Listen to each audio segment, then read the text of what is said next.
इसी से तो बढ़ेगी भारत देश की शान। आदरणीय पीफर फाउंडेशन के समस्त अधिकारी, समस्त सदस्य एवं समस्त प्रबंधकों को मेरा नमस्कार। मैं गगन शर्मा, कक्षा 12वीं वाणिज्य संकाय का छात्र हूँ। मैं स्वामी आत्मानंद उत्कृष्ट अंग्रेजी माध्यम विद्यालय छुरा, जिला गरियाबंद, छत्तीसगढ़ का निवासी हूँ। आदरणीय है कि आज मैं आप सभी के सामने एक भाषण प्रकट करूँगा। मेरा विषय है चुनाव। सर्वप्रथम आप सभी जैसे कि जानते हैं, चुनाव का अर्थ है किसी भी चीज़ को चुनना। By the people, for the people, to the people. ऐसा देश जिसमें हम निवास करते हैं, यहाँ लोगों के लिए ही किया जाता है। जैसे कि हम सब जानते हैं, हर 5 वर्ष के बाद यहाँ राज्यसभा, विधानसभा, लोकसभा, पंचायती निकाय या नगरीय निकाय के चुनाव होते हैं।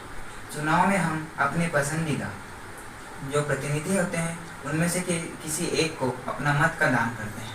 सर्वप्रथम मत का दान का अर्थ है अपने पसंदीदा, अपने मत का मतलब अपने जो इच्छा है हम उसका दान करते हैं। जैसे कि अगर हम समानता समझें कि हम अपने रोज़मर्रा की ज़िंदगी में जैसे हम कुछ भी लेने जाते हैं तो हम सबसे पहले चुनाव करते हैं कि हमें क्या चीज़ लेना है और हम उस चीज़ से हमें कितनी मात्रा में सेटिस्फेक्शन मिलेगी। इसी प्रकार चुनाव है।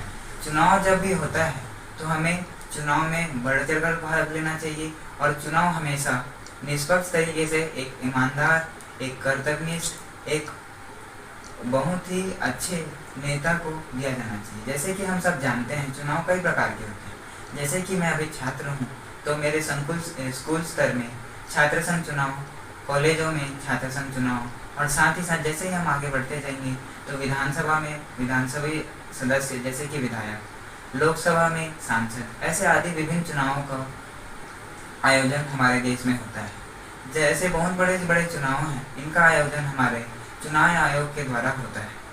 चुनाव की आवश्यकता इसलिए है कि अगर हमारा देश में चुनाव अगर नहीं होगा तो जैसे कि अगर कोई एक हमारा प्रधानमंत्री बन चुके हैं, वो हमेशा सदियों तक वही प्रधानमंत्री बनेंगे। जैसे कि हम सब जानते हैं कि दक्षिण कोरिया में किम जोंग ली, जो कि अपना तानाशाही के नाम से मशहूर है, वो अपना कानून अपने मन के हिसाब से वहाँ चलाते हैं। वैसे ही चीन में भी वो वहाँ के जो प्रधानमंत्री, राष्ट्रपति हैं, वे जब तक कि उनकी मृत्यु न हो जाती वे वहीं तक रहेंगे, तब तक कि वो अपने जो पद है प्रधानमंत्री का, राष्ट्रपति का, उसमें रहेंगे।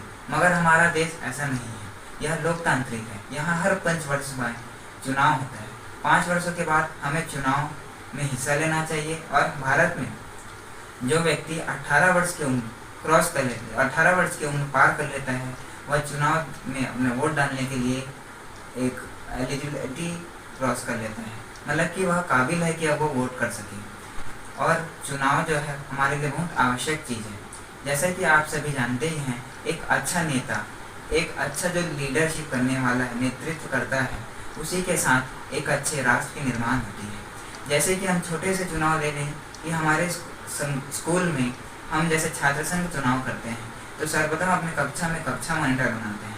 जैसे कि अगर हमारा कक्षा मॉनिटर बहुत ही अच्छा होगा, वह कार्य अपनी कुशलता के साथ करेगा, वह कार्य पूरी ईमानदारी, लगन, मेहनत से करेगा, तो उसका नाम, उसके साथ साथ उसकी कक्षा का नाम पूरे स्कूल में प्रसिद्ध होगा।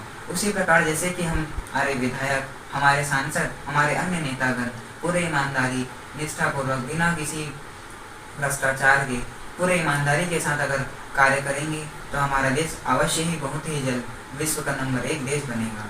साथ ही साथ अब मैं आप सभी को बताना चाहूँगा कि चुनाव प्रक्रिया जो होती है वह विभिन्न प्रकार की होती है।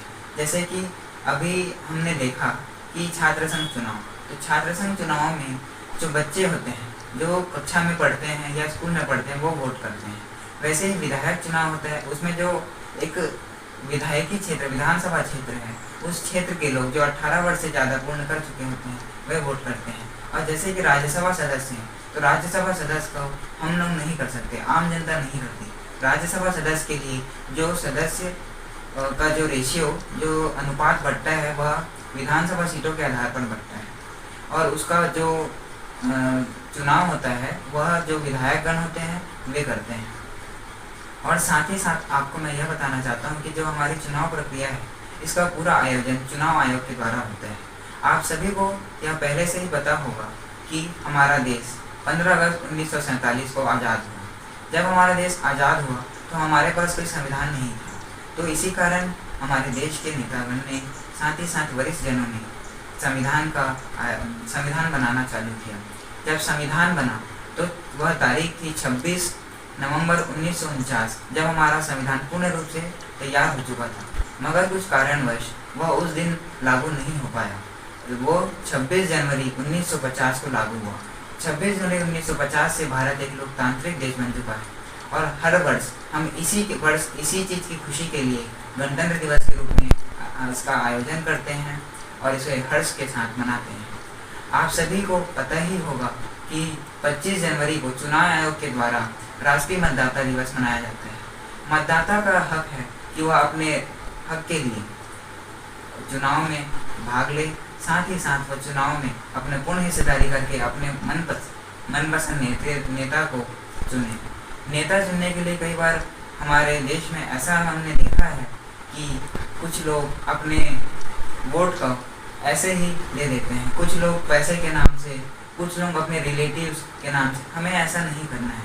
हमें अपना वोट किसी ईमानदार जो उस चीज़ के लायक हो उन्हें ही देना है। जैसे कि आप सभी जानते हैं, अगर हमारे देश में कोई भ्रष्ट या फिर कोई अशिक्षित व्यक्ति हमारे देश का या हमारे राज्य का अगर नेतृत्व करेगा तो वह अच्छा नहीं होगा, वह उतनी कुशलता से नहीं कर पाएगा। वहीं पे अगर वह एक लायक है, वह ईमानदार तरीके से अगर करना चाहे, वह शिक्षित है, तो हमें अपना नेता हमेशा शिक्षित चुनना है जो उस नेतृत्व करता वो पूर्ण रूप से करे। साथ ही साथ ऐसा नहीं कि वह नेता बनने के बाद हमें भूल जाए, वह आम जनों की तकलीफ़ें जाने, ऐसा हमें सोच के अपना वोट देना है। और आप सभी से मेरा निवेदन है कि आप ज़रूर वोट करें। अभी आगामी नवंबर में छत्तीसगढ़ विधानसभा का चुनाव है, तो आप सभी से मेरा अपील है कि आप सभी अपने पसंदीदा जो लायक सरकार है उन्हें वोट करें, ताकि हमारा देश और प्रगति के मार्ग पर चल सके। चुनाव प्रक्रिया में क्या क्या सुधार किया जा सकता है? जैसे कि हम सब जानते हैं, चुनाव प्रक्रिया जो होती है उसमें हम ऐसा सुधार कर सकते हैं ताकि जो महिलाएं हैं और साथ ही साथ जो बुजुर्ग हैं या जो विकलांग वर्ग हैं उनके लिए हम एक अलग से लाइन बना दें, ताकि जिससे उन्हें जल्दी सरलता से अपना वोट डाल सकें। जैसे ही हमने देखा है, जब चुनाव होती है तो लंबी लंबी कतारें लगती हैं, पूरे सिक्योरिटी से मतदान होता है और हमेशा मतदान निष्पक्ष तरीके से पूरी ईमानदारी के साथ हो, इसका हमें ध्यान रखना है और हमें हमारे नेता को हमेशा ईमानदारी से चुनना है। आप सभी के लिए आज का मेरा ये भाषण सुनने के लिए बहुत बहुत धन्यवाद। अगर गलती से मेरे कुछ बातें आपको ठेस पहुँचाएगा तो इसके लिए माफ़ी चाहता हूँ। धन्यवाद। जय हिंद।